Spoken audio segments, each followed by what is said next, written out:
हैदराबाद के बंजारा हिल्स इलाके में वाक़ एक ईवी यानी कि इलेक्ट्रिक व्हीकल चार्जिंग स्टेशन को शरपसंद अनासर ने नुकसान पहुंचाया और वहां से चार्जिंग गन्स चुराकर फरार हो गए। ये वाक़या 7 जून को पेश आया, जिसका इंकशाफ टीजी रेडको यानी कि Telangana renewable energy development corporation की तहकीकात के बाद सामने आया। तहकीकात के मुताबिक KBR पार्क के करीब कायम चार्जिंग स्टेशन पर नस्ब चार्जिंग गन्स 6 जून को अचानक ऑफलाइन हो गए थे। ये स्टेशन टीजी रेडको और GHMC के इश्तराक से कायम किए गए 60 kilowatt dual DC fast charging network का हिस्सा है। सोशल मीडिया पर वायरल वीडियोस में देखा गया है कि स्टेशन से चार्जिंग गन्स मुकम्मल तौर पर गायब हैं। वाक़े के बाद बंजारा हिल्स पुलिस ने चोरी का मुकदमा दर्ज करते हुए तहकीकात शुरू कर दी। ये चोरी ऐसे वक्त में सामने आई है जब टीजी रेडको हैदराबाद के 160 EV चार्जिंग स्टेशन पर CCTV कैमरे नस्ब करने का मंसूबा बना रहा है। हुकाम के मुताबिक हालिया दिनों में चार्जिंग आलात की चोरी और तोड़फोड़ के मुताबिक वाक़यात के बाद ये फैसला किया गया है। पौधेदार ने बताया है कि अब तक 30 से ज्यादा स्टेशन पर निगरानी के कैमरे नस्ब किए जा चुके हैं, जबकि बाकी मकामात पर भी अगले चंद दिनों में कैमरे नस्ब कर दिए जाएंगे।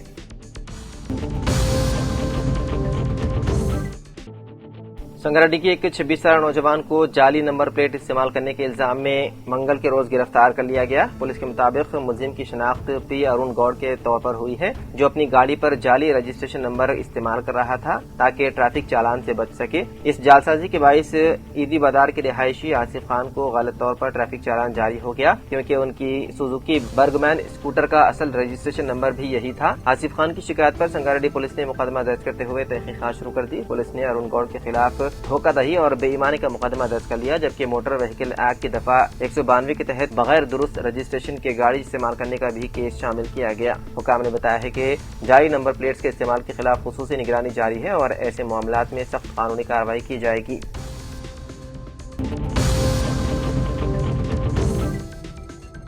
हैदराबाद के मलकाजगिरी पुलिस स्टेशन हदूद के मारुति नगर इलाके में एक सनसनीखेज कत्ल की वारदात पेश आई, जहां एक रियल एस्टेट ताजिर ने मुबैना तौर पर अपनी बीवी पर शक करते हुए उसे गोली मारकर हलाक कर दिया। पुलिस के मुताबिक अरुण कुमार नामी शख्स गुज़िश्ता कुछ अरसे से अपनी बीवी निशा रानी के साथ घरेलू तनाज़ात का शिकार था। बताया जाता है कि अरुण कुमार अलल सुबह एक और शख्स के साथ घर पहुंचा और बातचीत के बहाने निशा रानी पर फायरिंग कर दी। गोली लगने से वो शदीद जख्मी हो गई और मौके पर ही दम तोड़ गई।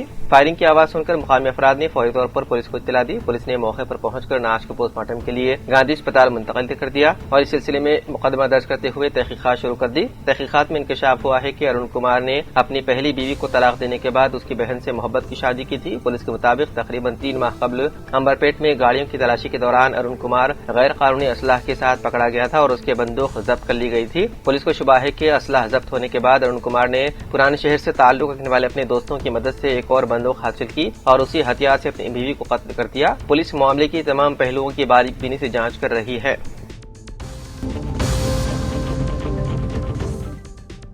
आसाम के जिले ग्वालपाड़ा के कृष्णाई गांव में एक सरकारी हायर सेकेंडरी स्कूल में मुबैना तौर पर बीफ बिरयानी लाने के मामले ने तनाज़ा खड़ा कर दिया। पुलिस ने एक मुस्लिम खातून नूर शाहिदा बेगम को गिरफ्तार किया, जबकि उनके नाबालिग बेटे को हिरासत में ले लिया। पुलिस के मुताबिक नवी जमात के एक तालिब इल्म ने जुमे के रोज अपने टिफिन में बीफ बिरयानी लाकर मुबैना तौर पर 2 हिंदू हम जमातों को खाने की पेशकश की थी। शिकायत के बाद पुलिस ने खातून और उनके बेटे के खिलाफ मजहबी जज्बात मजरूह करने, मुजरिमाना साजिश और दीगर मुताल्लिक़ा दफात के तहत मुकदमा दर्ज कर लिया। वहीं दूसरी जानिब ज़ेर तफ्तीश एक तालिब इल्म के वालिद ने इल्जाम की तरदीद करते हुए कहा कि किसी को जबरदस्ती बीफ खिलाने की कोशिश नहीं की गई। उनके मुताबिक हिंदू तलबा ने खुद खाने के बारे में पूछा था और उन्हें सिर्फ चावल पेश किए गए थे, गोश्त नहीं। वाक़या सामने आने के बाद इलाके में कशीदगी फैल गई, जिसके पेश नजर जिला इंतजामिया और सीनियर पुलिस हुक्काम ने स्कूल का दौरा किया। स्कूल इंतजामिया भी मुबैना तौर पर वाक़े में शामिल 5 मुस्लिम तलबा के खिलाफ तादीबी कार्रवाई बशमूल अखराज पर गौर कर रही है।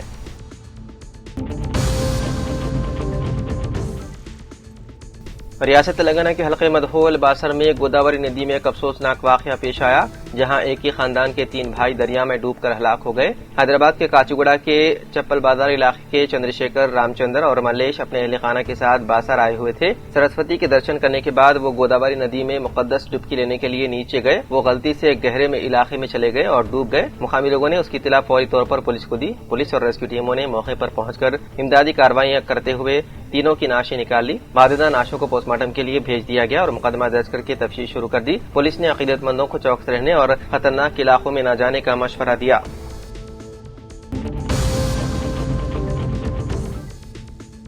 تلنگانہ حج کمیٹی سے فریض حج کی تکمیل کے بعد حجاج کرام کی واپسی کا 12 جون سے آغاز ہوگا۔ فریض حج کی تکمیل کے بعد تلنگانہ کے حجاج کرام کی مدینہ منورہ روانگی کا آغاز ہو چکا ہے۔ مدینہ منورہ میں 7 دن قیام کے بعد حجاج کرام حیدرآباد واپس ہوں گے۔ صدر نشین تلنگانہ حج کمیٹی مولانا سید غلام افضل بیابانی خسرو پاشا نے شمس آباد انٹرنیشنل ایئرپورٹ پر حجاج کرام کی واپسی کے موقع پر مؤثر انتظامات کا جائزہ لیا۔ انہوں نے جی ایم آر اور دیگر سرکاری اداروں کے عہدیداروں کو حجاج کرام کی واپسی کے موقع پر بہتر سہولتوں کی فراہمی اور ضروری امور کی عاجلانہ تکمیل کی ہدایت دی۔ حجاج کرام کا پہلا قافلہ 12 جون کی صبح 6 بجے حیدرآباد پہنچے گا۔ دوسرا قافلہ اسی دن دوپہر 3:15 بجے شمس آباد انٹرنیشنل ایئرپورٹ پر پہنچے گا۔ جملہ 23 قافلوں کے ذریعے حجاج کرام کی واپسی عمل میں آئے گی اور آخری قافلہ 23 جون کی رات دیر گئے 1 بجے حیدرآباد پہنچے گا۔ ریاست کے سرکاری و خانگی انجینئرنگ کالجز میں بی ٹیک نشستوں پر داخلوں کے لیے ایب سیٹ کاؤنسلنگ کا شیڈول جاری کر دیا گیا ہے۔ ریاستی کونسل آف ہائر ایجوکیشن کے دفتر میں کنوینر پروفیسر وی بالکرشنا ریڈی اور کمشنر ٹیکنیکل ایجوکیشن سری دیو سینا کی صدارت میں منعقدہ میٹنگ میں اس شیڈول کو منظوری دی گئی۔ اس بار بھی کاؤنسلنگ کا عمل 3 مرحلوں میں مکمل کیا جائے گا، جو 19 جون سے شروع ہو کر اگست کے وسط تک چلے گا۔ پہلے مرحلے میں ویب آپشن 25 جون سے 1 جولائی تک دیے جا سکیں گے، جبکہ پہلے مرحلے کی نشستیں مختص کرنے کا عمل 10 جولائی تک مکمل ہوگا۔ دوسرا مرحلہ 17 سے 28 جولائی تک چلے گا۔ نشستوں کی الاٹمنٹ کے بعد طلبہ کو الاٹ کردہ کالج میں خود جا کر رپورٹ کرنا ہوگا۔ 13 جولائی سے 17 اگست تک کاؤنسلنگ کا آخری مرحلہ منعقد کیا جائے گا۔ کالجز میں اندرونی شاخوں کی تبدیلی کا عمل 12 سے 17 اگست تک جاری رہے گا، جبکہ اسپاٹ ایڈمیشن کے لیے رہنمائانہ خطوط 16 اگست کو ویب سائٹ پر جاری کی جائے گی۔ انجینئرنگ کا نیا تعلیمی سیشن 1 اگست سے شروع ہو جائے گا۔ ماضی میں کنوینر کوٹے کے 2 راؤنڈز مکمل ہونے کے بعد مینجمنٹ کوٹے کی نشستوں کے لیے نوٹیفکیشن جاری ہوتا تھا، جسے طلبہ کی جانب سے نشستیں منسوخ کروانے کے باعث کئی انتظامی مسائل پیدا ہوتے تھے۔ اس مرتبہ ان مسائل کے حل کے لیے کاؤنسلنگ کے ساتھ ہی بی کیٹیگری کی نشستوں کو بھی پر کرنے کی اجازت دی جائے گی۔